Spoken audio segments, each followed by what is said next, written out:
шатырды біз 100% біттік. 4-ші блок пен 1-ші блок. Түгел шатыр.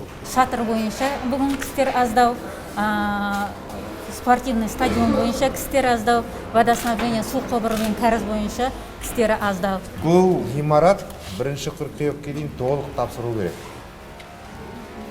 1 қыркүйектен бастап оқу жылы басталады, дәстүрлі түрде.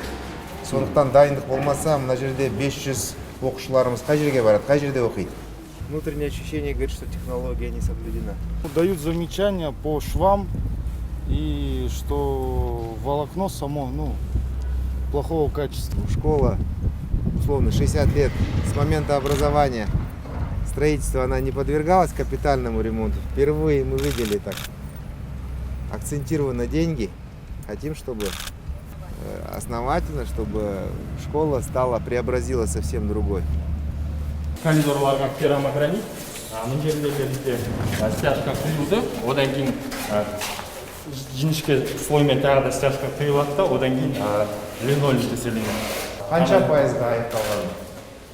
Енді 40-45%. Маған күн сайын тәулік бойынша ақпарат беріңіздер. Қанша адам, қай қабатта, сыртта, іште, бәрін қадағалап отырып, содан кейін шешім қабылдайтын боламыз. Здесь это соберется? Нет, он вообще не приклеен. Он разлаживается. Плинтусовать, приклеивать, плинтусовать.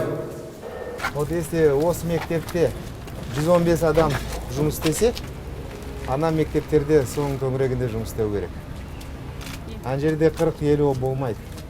4120, полезное 4060. На сколько мест оно будет? На 200. Котельная где будет? Вот здесь вот будет стоять. Нам нужно этот объект долгожданный сдать до конца года. Не в ущерб качеству, на хорошем качественном уровне. Мы поэтому рассчитываем.